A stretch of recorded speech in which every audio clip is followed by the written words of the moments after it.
there was no way to know that my career would twist and turn in the directions that it did. I think especially now, the flexible options are insane in terms of how many more startups exist, how many more people have this entrepreneurial spirit, how many more schools are teaching entrepreneurship, right? Like it just allows people to sort of craft their own road, which I don't think was encouraged as much in decades past.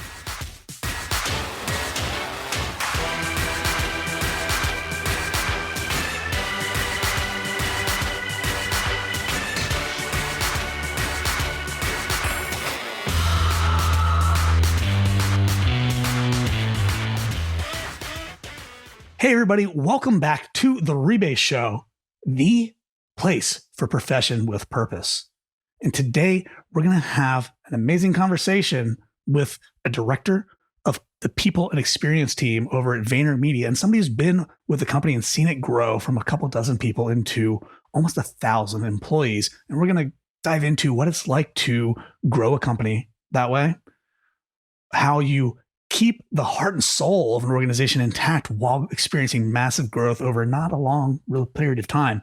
But we're going to dive into that conversation here in a minute. But before we do, I got to nag you a little bit, and I got to ask you, if you haven't already joined the Profession with Purpose community over on Facebook, our free Facebook group, then I'm not really sure what you're waiting for, because as our guest is probably going to tell you in some way, shape, or form, trying to advance and grow your own career on your own without help, without assistance from other people, without insights from other people, without advice, without connections, without a network is really setting yourself up for failure. And you need that community to be involved to help you out with that. And that's what we're trying to provide you over with our ever-growing group on Facebook, the Profession with Purpose community. So make sure you click or tap on that link here in the episode description, or go over to Facebook, go to groups and search for Profession with Purpose, and you'll find us in there. Come join the movement, join the conversation, and let's help everybody find more success and more fulfillment in their careers. So with that said, that's the end of my pitch. And now we're going to dive into today's conversation. You might remember a few weeks back, we had an amazing guest on the show, Katie Sagan, who is the VP of the People and Experience team over at VaynerMedia, which is maybe the flagship organization under Gary Vaynerchuk's VaynerX umbrella. Well, today we're going to be talking to a director of that People and Experience team, Shirlee Spitzer. And the interesting thing about this conversation that we're about to have, and I'm predicting the future a little bit here, is that while the conversation that we had with Katie was amazing, Katie's been with the company for a little bit over 2 years. Shirlee has been at VaynerMedia for 9+ years at this point, and she's seen the organization grow, and she's seen a company that really is people first try to grow and deal with all the growing pains that go along with that. And she is still such a strong advocate for the people in that organization, whether those people are the employees, whether those people are on the client side, the client facing side. And honestly, I can't wait to hear her story, especially because she didn't exactly come into this HR space, this people and experience space, easy for me to say, through conventional means. So with all of that said, I'll shut up for a minute and welcome Shirlee Spitzer to the Rebase Show. Shirlee, how are you doing today? I'm doing great, Sean. Thank you so much. That was a very fun intro to listen to. It's always a little fun to hear about yourself. Well, I'm glad that you liked it. Brevity is the soul of wit. I would not consider myself a very witty person, so I can run on a little bit long. But how are you doing right now? We're still kind of in the midst of COVID. You know, you mentioned earlier before we hit record that you are not currently in the city of New York City, but you're up in Westchester. Is that correct? Yes, up in Westchester, new home for me. So still trying to explore, which is always interesting when everything's still closed. So it's got to be difficult being up in the Northeast, especially like in the city or in New York, period, where a lot of things are still shut down. Yeah. I'm in Texas, where granted we've had, snowpocalypse over here over the last week or so, but we tried to reopen from COVID, about 24 hours after we shut down. So we're not quite in the same boat. And I can only imagine. I've got a couple people that I work with who are in Brooklyn or in other places in the Northeast, and I feel for y'all up there. But how are you How are you holding things together up there, trying to keep this behemoth that you have here in VaynerMedia going and serving your customers and your community?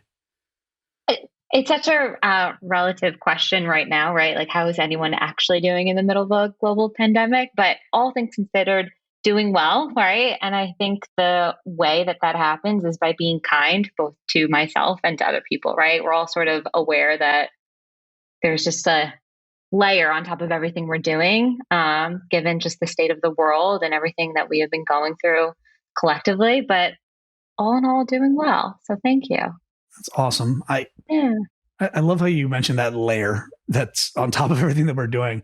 I feel like, and I'm a little biased through my exposure to carrying companies and companies who have a good culture and companies who have a soul, but I feel like that layer of humanity is becoming more and more prevalent these days. Would you agree with that?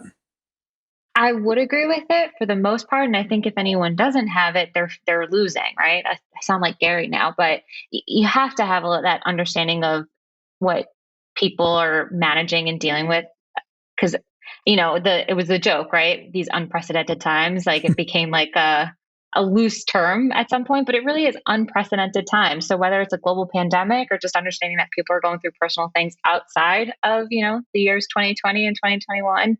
It's important to keep that humanity. And if not, it won't work as well for anybody, right? For the people, for organizations, et cetera. So, yeah. Yeah.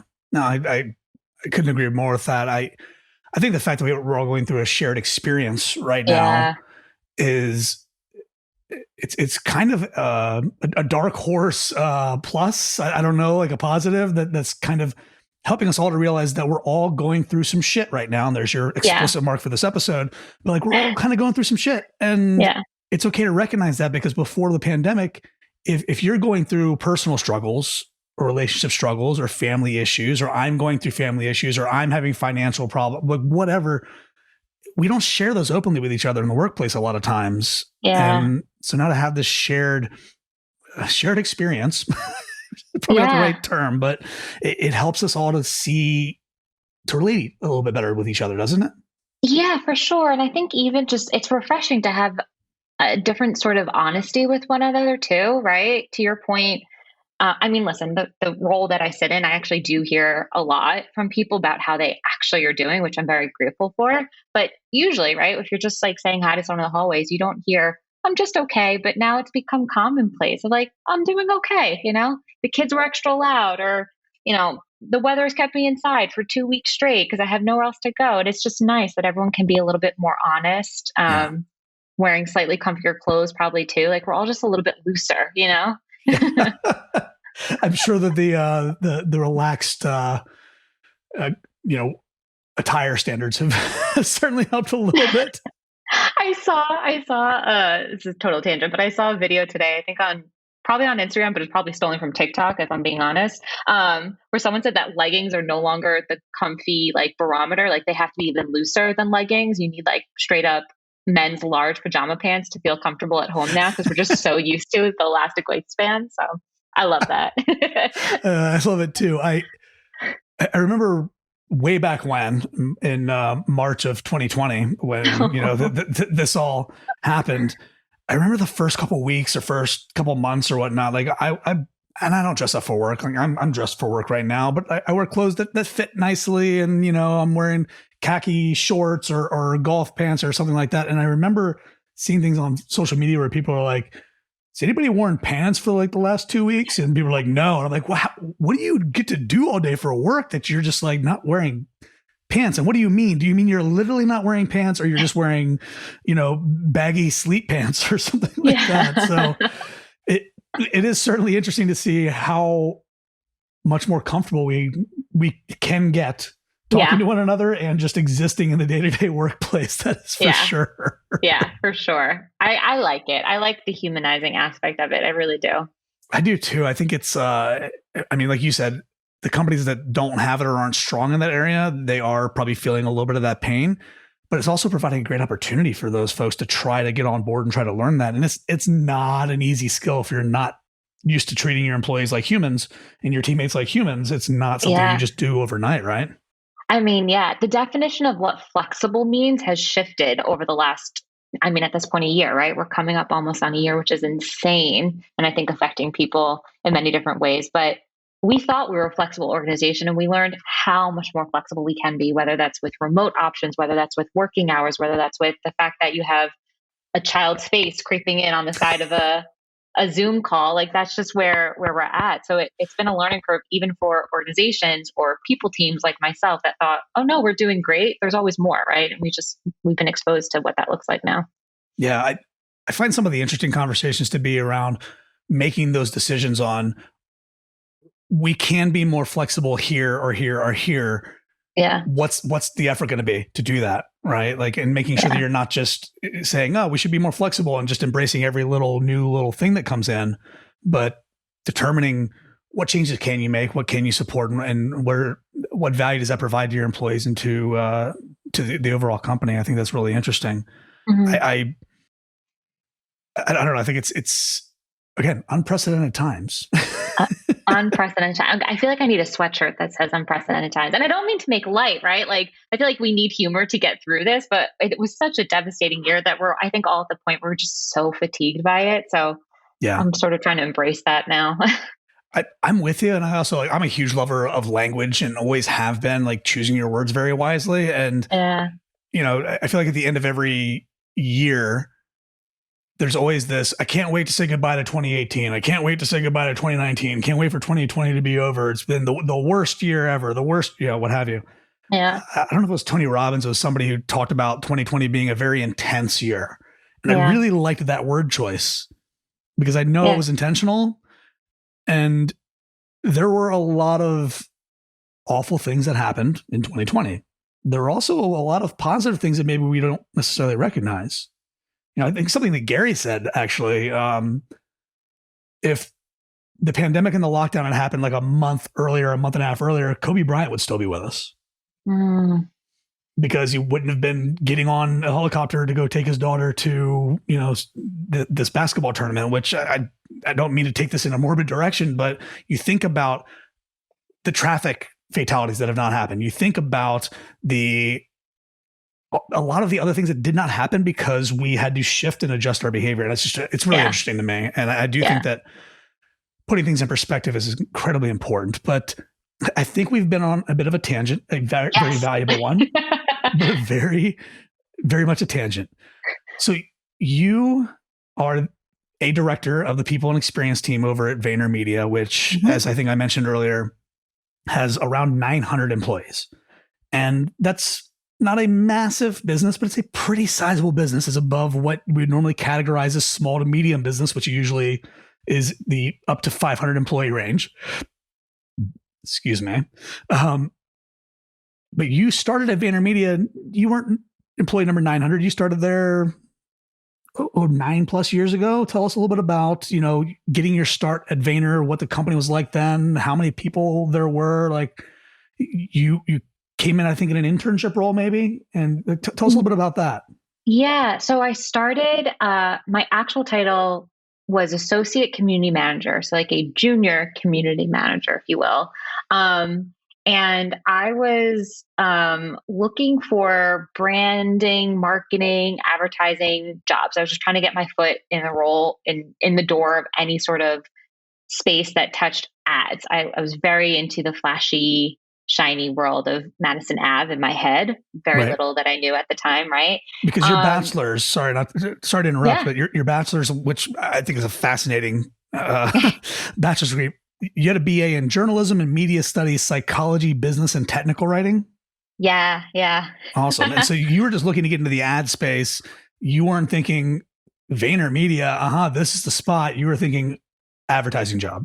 I was thinking advertising job. I remember distinctly actually in my interview when someone was like, why do you want to work with like clients and to create their advertisements, whatever shape it was? I was like, well, I love the people side of it. I'm always super curious about why people choose Pepsi brand over Coke. And I'm really interested behind the psychology around that. And so that's where the psych major sort of came in. I was just very curious about human behavior, why they made their decisions, what drew them to certain things. I also just like remembered commercials a lot growing up. And my dad said, oh, you would be great in advertising. So of course, you know, daddy's girl was like, great, I'll try that. And so I started at Vayner as a community manager, which was incredible. And it's funny, like I remember I was at an internship right before I was interviewing, only because I wasn't able to find a full-time role after graduation. So I did an internship in between. And my mentor at that company, when I said I'm interviewing, because they wanted me to find a new full-time role, they were supportive of that. So I asked their advice about going to this social media agency. Because at the time, like Facebook was not what it looks like now, and Instagram did not have like the following, right? Like it's such a natural part of our day to day. TikTok didn't exist, right? All these things. I was like, what do you think about social media as a job? And they were saying like you care about people, you care about connecting with people. It sounds like you'll be able to do that directly through community management. It sounds like that's actually exactly what you're looking for. And I never thought about it that way. Mhm. So there I was. I started at Vayner. We were less than 50. 42, I think I was. I'll stick with that number. And it was such a startup. Like I remember my parents freaking out because I was like, oh, I have to bring my own laptop. And they're from Eastern Europe, immigrants, like very old school, but they're like, that's not normal. I was like, no, I think this could be cool. They're looking for red flags wherever they can find one. Everywhere. Yeah. Yeah. They're like, that's not okay. That's not okay. I was like, no, I think it's fine. And thank God, like, I'm actually very proud of myself that I listened to my intuition because and VaynerMedia is now not a job; it's my career, right? Mhm. Every single opportunity that I've now had in my career is because of what VaynerMedia, VaynerX has provided, and what Gary has provided. So, I started as a community manager. Long story short, not short at all, but started as a community manager, and eventually, because we were such a small organization at the time, we were creating things on the fly in terms of how we were growing, how we were creating structures and processes, and an opportunity was presented to essentially manage the community managers. And it was such a Vayner way of almost slightly entering into the HR world because we were the ones developing review processes for like the first time ever at Vayner. And I was part of interviewing and hiring and management and getting to termination. How do we get to that if that is the case? And I didn't even realize that that's what I was doing at the time. It's only when you reflect back that you realize how all these things sort of helped you get to where you are. And so after that role, eventually the HR team and then the people experience team rebranded. All of these sort of new directions opened up, and it was just a very natural falling into place of how I sort of am where I am now. Wow. Yeah. And I love how you came out of Rutgers with your degree, Yes. and you'd done a handful of internships, and you joined this company, but you realized even with that bachelor's degree, and I'm bringing this up because I think a lot of folks, they have their degree and they think, oh, well, I have this degree now, so I need to pursue something that is directly in line with that degree.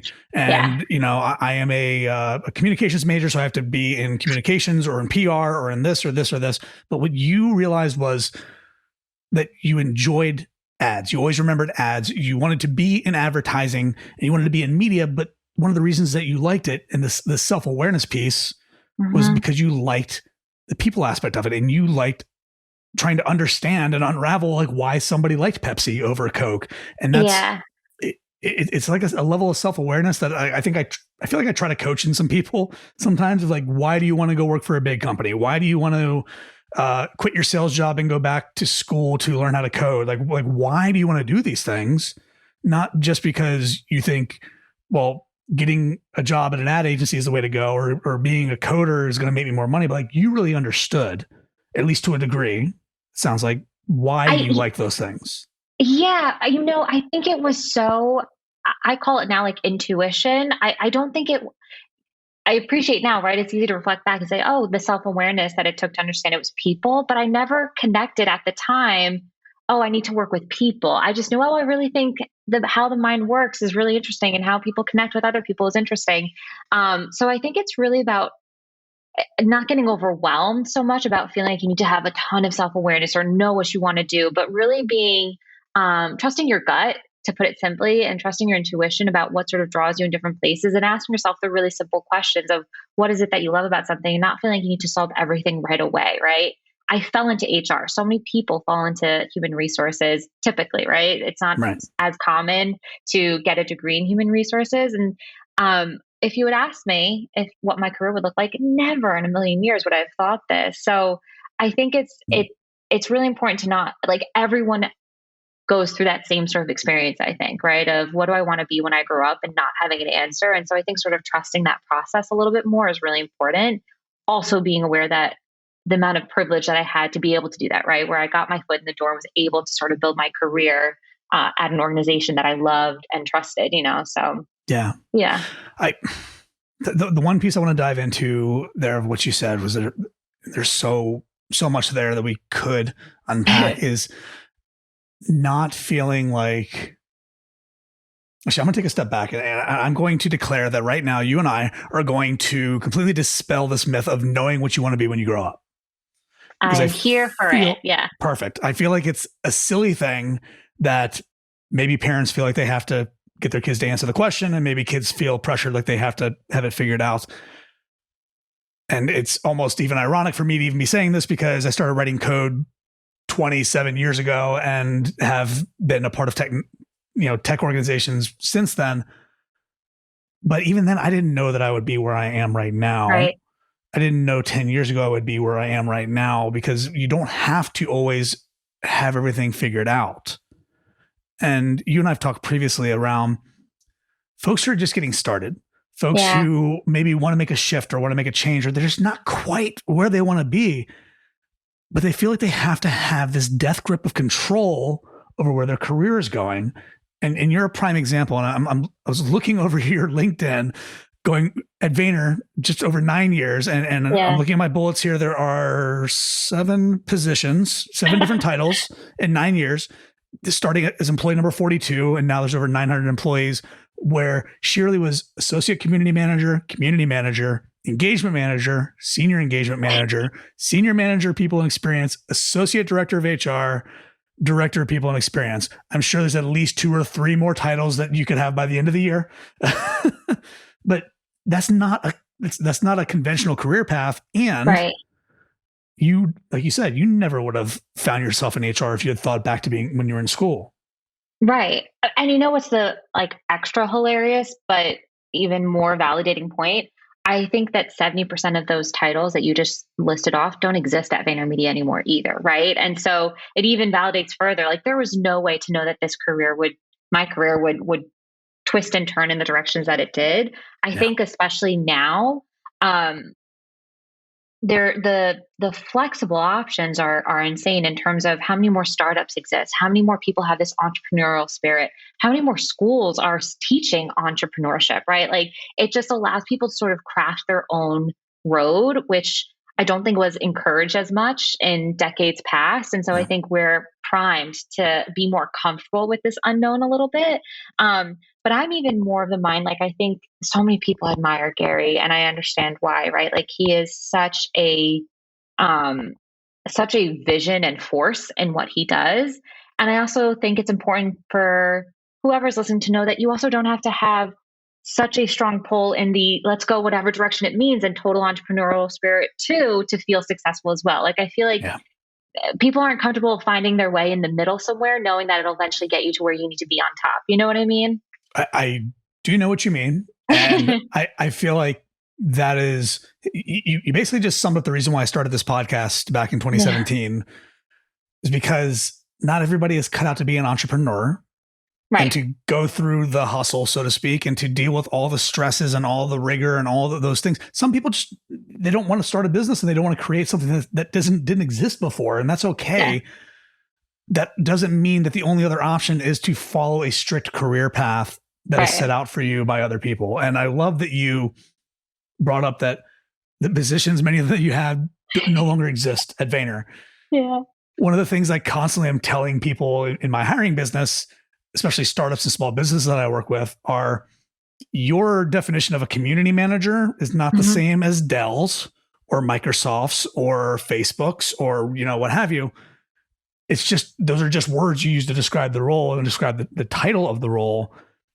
There's so much diversity in opportunities right now to where as an engagement manager, based on what you did however many years ago, 5,000 other companies have an opening with that title, and they mean 6,000 different things. 100%, particularly that role. Yeah. Like hyperware, that engagement manager means something very, very different in many organizations. Yeah. I think the other thing too that struck me as you were talking is also being comfortable with pivoting in your career. Like, I feel like there's this idea that when you leave school or when you're starting your career, you have to figure out what that path looks like for the next 30, 40 years. So not only is it, my point being, not only do you need to trust that the process will take you where you need to go, but also that you might have different chapters in your career too. And that's okay as well. Not just, okay, how do I go through these chapters to get where I'm supposed to end up? How do I go to where I'm supposed to end up for now until the next new curve comes along? Yeah. I think what your body, I think, physically regenerates every 7 years. I remember reading that Snapple fact at some point. I feel like people are more comfortable with your career also sort of changing. And my boss, Claude Silver, she's our chief heart officer at Vayner. She had a career as a client service strategy leader and is now the head of a people team with a title like chief heart officer. Like, that's literally 3, 4 different careers in one lifetime, and she's nowhere near done yet. So I think also being aware that your career can lead you in directions that you don't expect. And also it's okay if that also changes after you feel like you landed in the place you're supposed to. Yeah. It's giving yourself permission kind of to change your mind even slightly about what's important to you, right? Yeah. What's funny is a couple of years ago, I think at this point, Gary had mentioned, I can't remember if it was a one-on-one conversation or an all hands, but I think it was an all hands, that he was saying the demographic even of people who work at VaynerMedia has shifted so much over the last 10 years that people are motivated by different things too. So he's even seeing within his organization that people that used to be fine with working 12, 14-hour days because they were so focused on their career may want to start families now and want to live farther out in the suburbs. So they don't necessarily want to be in the office at 7 a.m, right? And it's such an organic thing that doesn't get talked about for something that every single human typically goes through, Yeah. Again, coming back to what we were originally talking about, where the people that you work with, surprise, spoiler alert, they're people. Yeah. They're human beings who have goals and aspirations that extend beyond the workplace. And I know that sounds blasphemous coming from the profession with purpose guy, but people, like you said, their priorities are going to change. Ideally, they still love working at the company that they're at and they still can provide a lot of value. I love what you said about you can have multiple careers. You can have a dozen careers inside your one career. A friend of mine and frequent guest on the show talks about the mosaic career versus sort of the ladder, like linear career, where we used to, right? Like we used to start here at the bottom and then we're just going to climb that ladder until we get a gold watch and a pension and everything like that, which pensions don't exist anymore. So I don't know why the rest of that should follow that whole thing. But the mosaic career is something that is difficult, I think, for a lot of companies, for a lot of people to grasp. You could be a Claude Silver and you could be a big client services strategic person and then find yourself in a more people-centric, like HR, chief heart officer kind of role. Myself and people who listen to the podcast have heard me talk about this ad nauseum. Until I was in my mid to late 20s, I was probably a bit of a sociopath and didn't really understand empathy or sympathy or a lot of those things, and was very much an engineer, very much like, no, just tell me what to do and I'll build the thing that gets the thing done, because that's what's important, is building the thing that gets the thing done and solves the customer's problem. And when I discovered that not only were we hiring engineers at the company I was at that were poised to be way better engineers than me, but I had particular skills that suited the business better and I would work better with clients or with stakeholders or with executives, and I could translate those things into engineering, requirements and things like that. And I could bridge that gap. And I started to become better with people. Like I became a little bit obsessed, similar to you with your psychology education. I became obsessed with like, okay, how do I get these really smart people to now follow my lead or to suggest things so I can follow theirs? And like, it became a whole other obsession for me, which if you had come to 12-year-old Sean or 13-year-old Sean learning to write code for the first time and be like, you're going to love leading people, I'd be like, bullshit. Yeah. Right? So I love that, because like you said, you can't predict everything that you're going to fall in love with. Right. And you can kind of think, I want to be a lawyer, or I want to be in advertising because it'll be great for the next 40 years. Nobody can predict that. Right. I mean, that's the thing. Like, we're conditioned to, unless you are a lawyer or a doctor, and even a lawyer, right? Like, the possibilities are endless now, more so than ever, of how your career can sort of take these twists and turns. And you said something interesting that you're like, you said, there's no way to know what you'll like doing, that you would be passionate about something. I think also there's no way to know that early everything that you're going to be strong at, because that's another piece of it, right? Like, I had no idea some of the skills that I have now. If I didn't know that was something I'd be good at. I didn't know that I would be someone who could talk through something with someone that's the most difficult conversation that they're having in their career, and find a way to get to the other side feeling like we're on the same page. Like, that is not something that I could have put down on my resume, but now I know, because of different opportunities, that that's a strength, and now has become a passion of how do I get to the tough conversations in a way that feels, collaborative and with other humans, right? These are things that you don't know what you don't know. And so I think, to your earlier point of how do you not have like that death grip, I call it white knuckling with things, like when you loosen it a bit, it opens up so much more that you just wouldn't even be aware is available to you, which is really, really special. Yeah. Yeah. And something you said in there around the skills that you developed, and like, particularly around like having the tough conversation.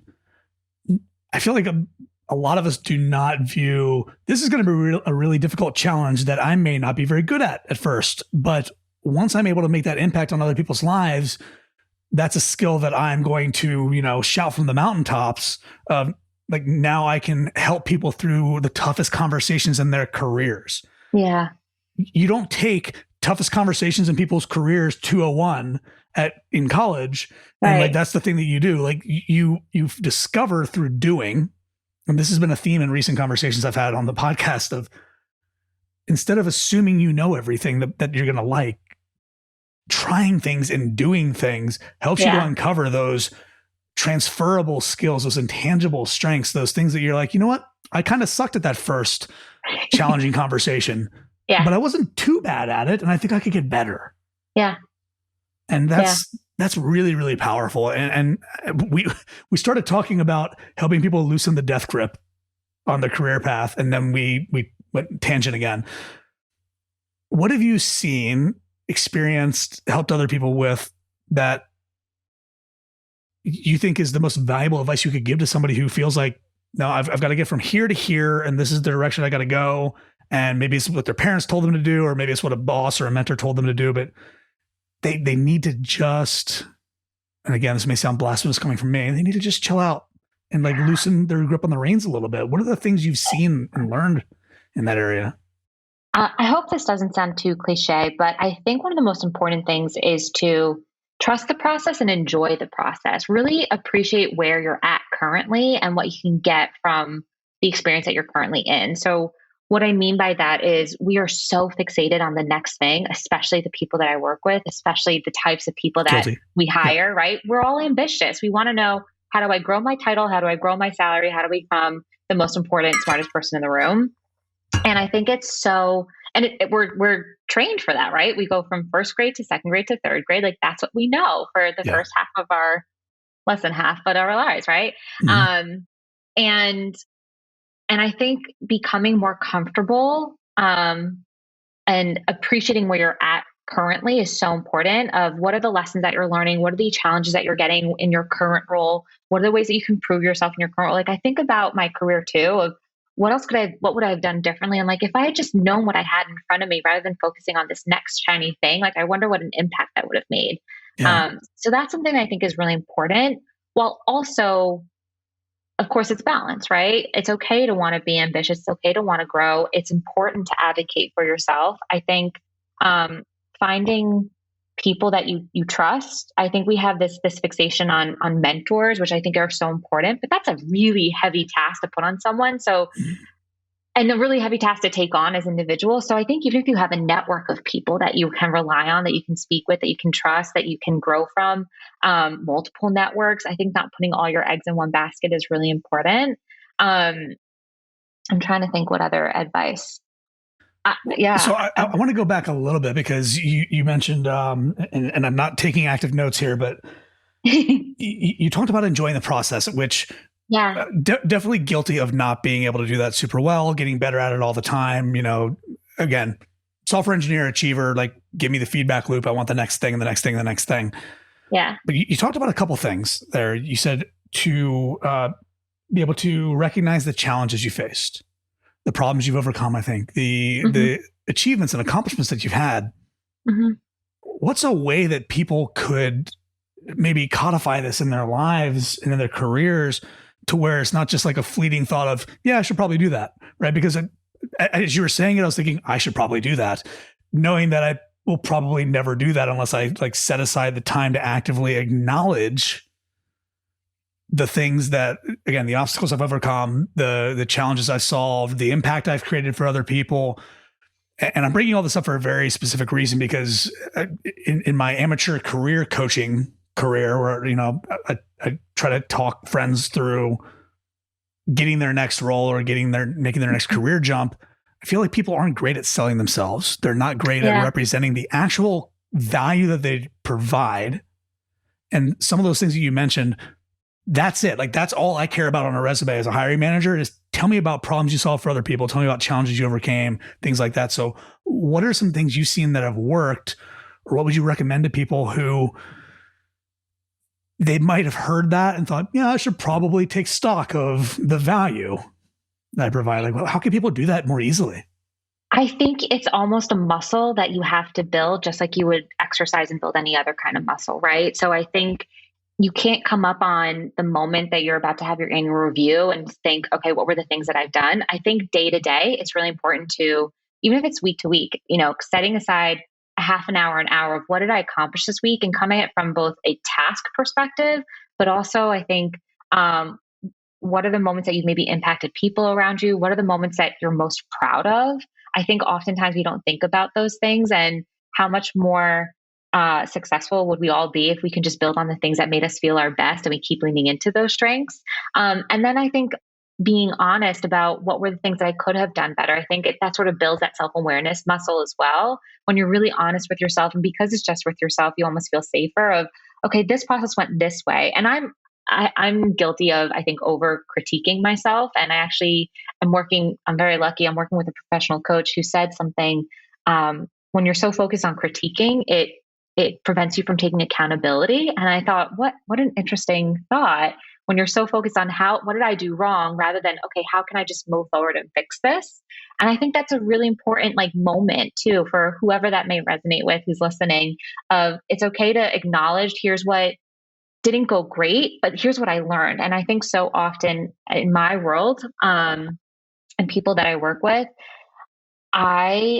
it's crazy how rare it is to hear people take true accountability for their actions and to come with forward-thinking solutions, and not realizing how much more valuable that is than skirting around not being the person to be blamed for the issue, right? Yeah. So I think taking stock of that and building that muscle, because it is uncomfortable. So I think as much as you can continue to do that, I think, again, building that network of people that you trust, who can be that mirror for you when you need it, for good or for bad, right? To have someone who can say, here's what I'm proud of you for, here's what I saw, here's what I heard.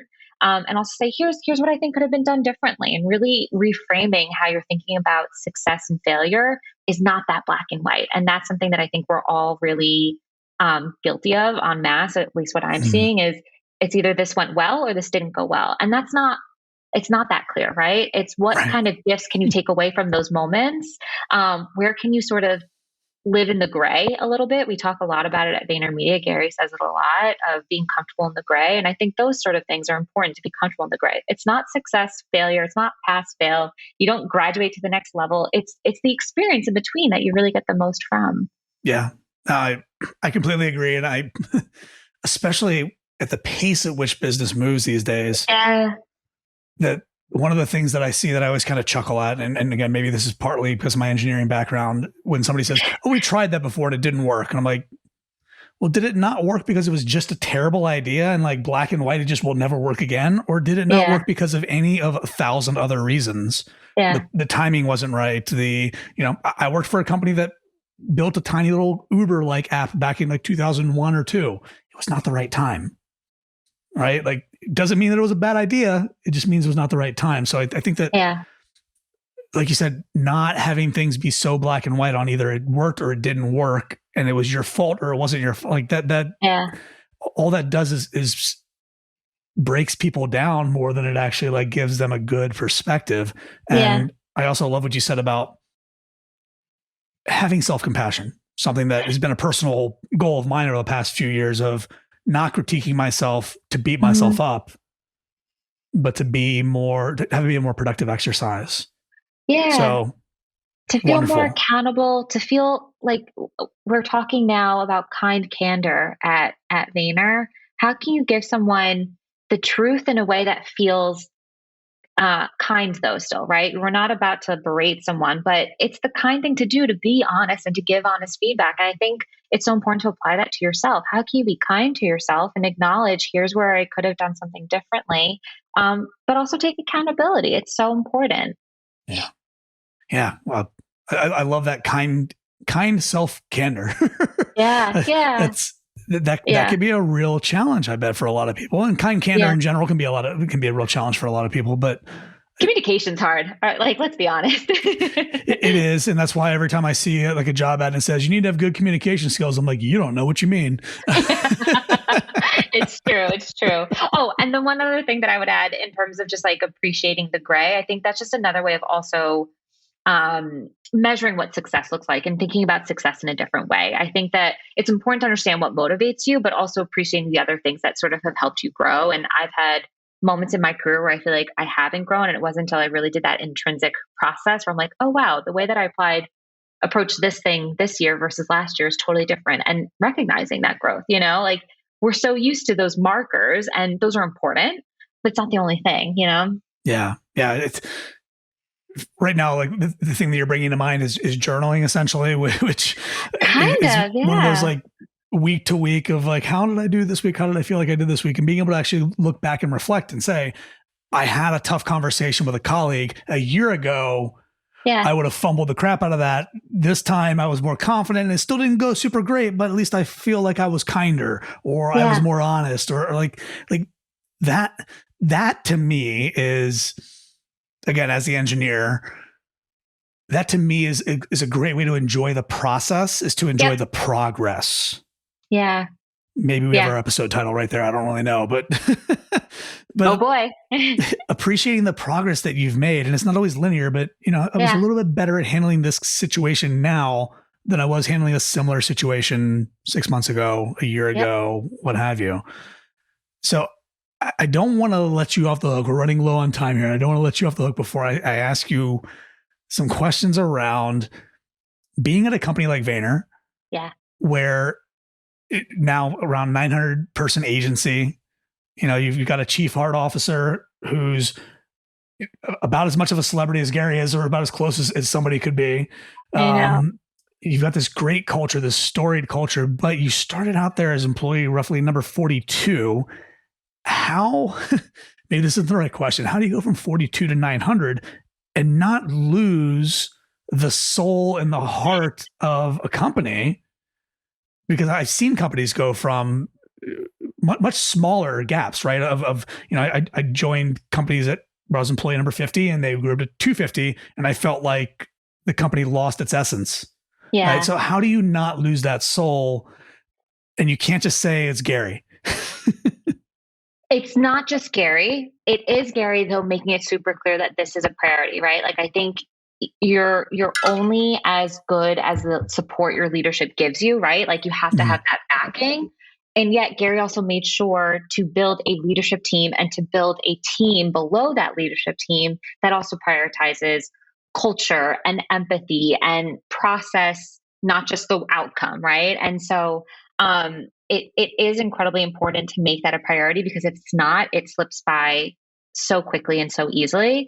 I think the other thing, at the time I've been at Vayner, I joke that it feels like I've been at 4 or 5 different companies, because we've gone through so many different iterations of what we look like, even different offices, what our offerings have been. Now we have so many.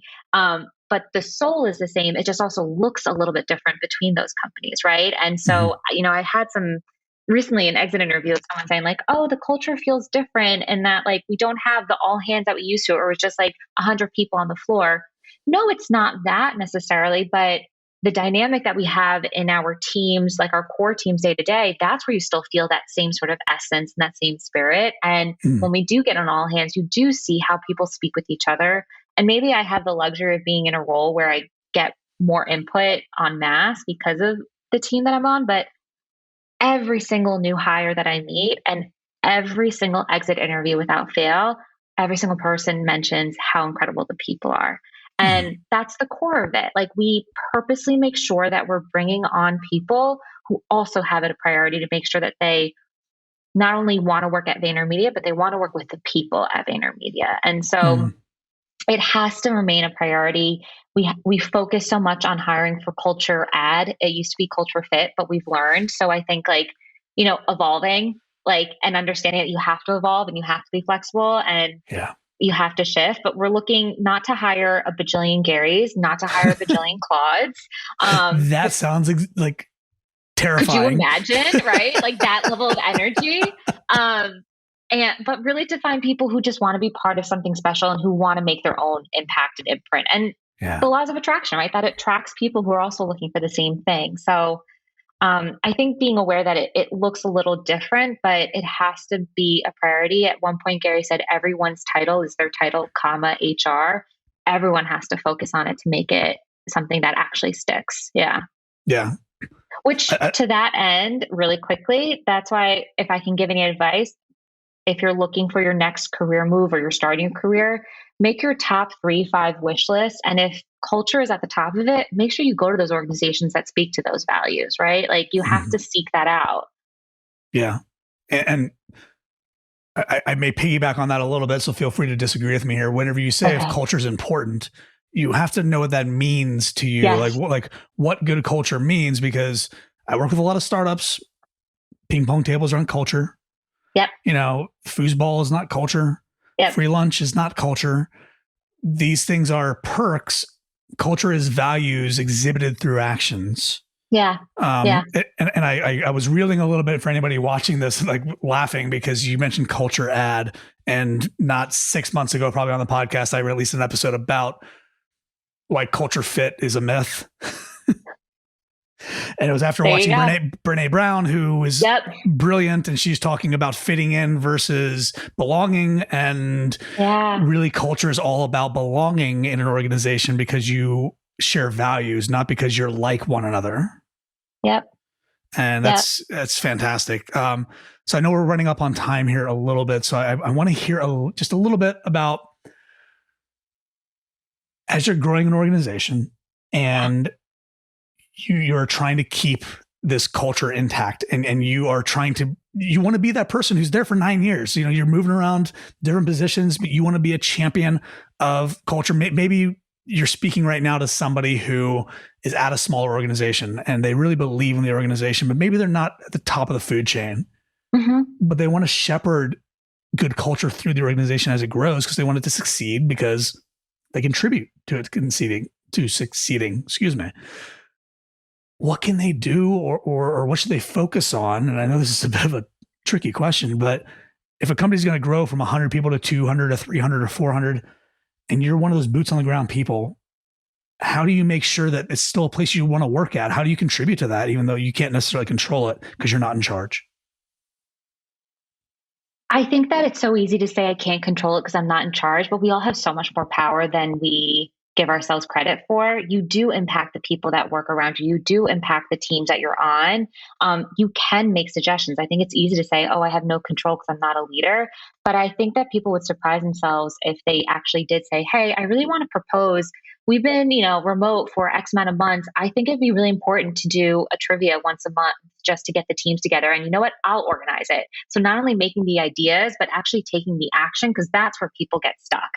Everyone wants to say what we should do, but it's really hard to get people to do the thing. So I think really being honest and feeling empowered to try that and to actually make those steps and processes to build what you think would make a difference, and to also not discount the power that you do have with the circles closest to you, because it grows. It really does. If you are the person that is prioritizing on your team and more people want to work on your team because they know how great Yeah. the culture is on that team, guess what? Leadership's going to notice that, and they're going to want to know, why does everyone want to go over there? And they're going to want to scale that. So you don't have to tackle it all. Think about it in a more manageable way. And it's incredible what difference you can make long term. We're so focused on the short term and immediacy, especially with the world that we live in now with everything at our fingertips. But really think about what an impact it would be, what a difference it would be if you started now between now and 5 years from now. And that's what right? Like if you asked me when I started, what would VaynerMedia look like? I never would have expected it to be what it looks like now. It's incredible. It's the same thing as you said about your career. It's like, I wouldn't expect it to be in this particular career space, and I would have expected the company to look like it looks. I think we all have a lot of control issues around how we want things to grow around us. And the last thing I'll add, it's just kind of echoing what you were saying, but I think worded slightly differently. I think a lot in terms of what can you control, what can you influence, and then what can you neither control nor influence. And what it sounded like you were talking about was, even if you can't control the culture of a company or what the stated official values are, you can influence the people around you. You can get them to want to work with you or to want to work on a particular project or to uphold certain values. So I feel like it's important to recognize and celebrate the influence that you have over yourself and over other people. So that's beautiful. Thank you for sharing that. Thank you for putting it so succinctly. I love that. It's my one for the week. I was actually brief and succinct.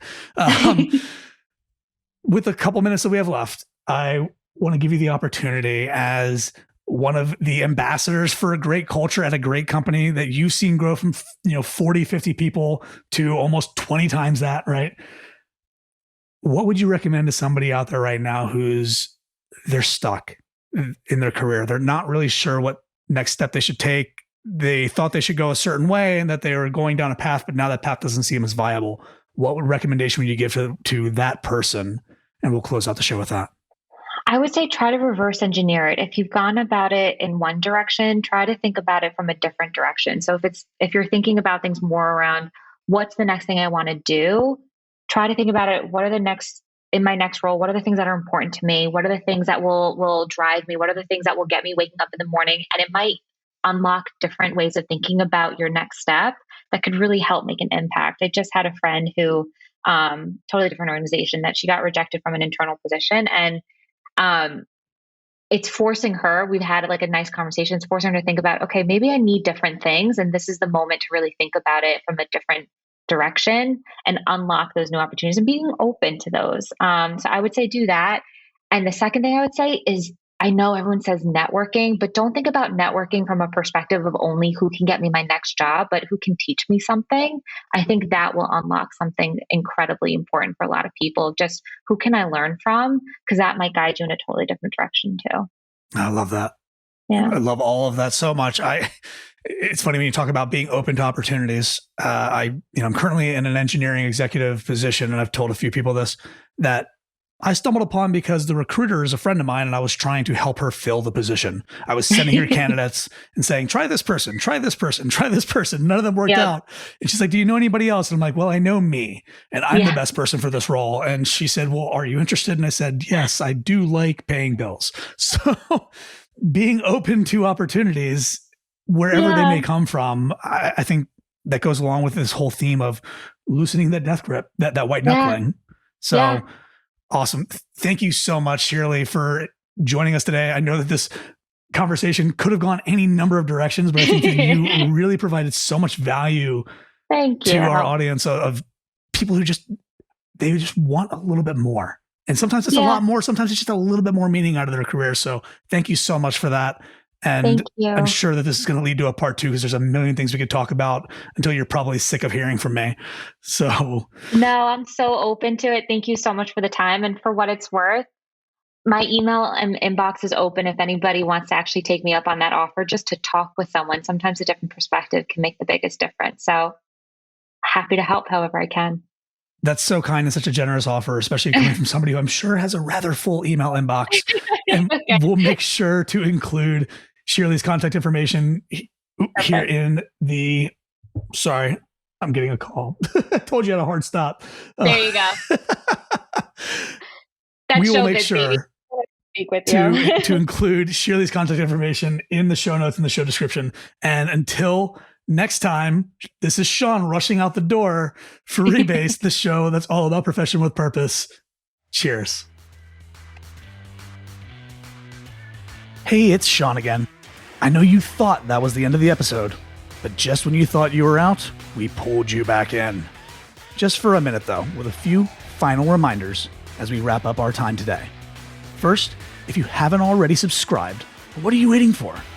By subscribing to the show, you'll get access to every amazing conversation and solo episode in the archives. Everything from the future of work, to going into the business of you, to dealing with stress when you're feeling overwhelmed, and you'll automatically get every new episode right when it gets released. And I don't need to tell you how to do this because you're a podcast listener. And you're listening to this show, so you're obviously awesome. Now, if you are enjoying the show, then all I want for Christmas is your 5-star rating and review. And I've made it even easier for you to do so. Just tap the link in the show notes or go to ratethispodcast.com/rebase. Now, every new rating and review makes me feel like the popular girl in school. But more importantly, the podcasts with great reviews are the ones that get featured on podcast platforms. So more people will discover the show and we can continue to grow this movement of profession with purpose.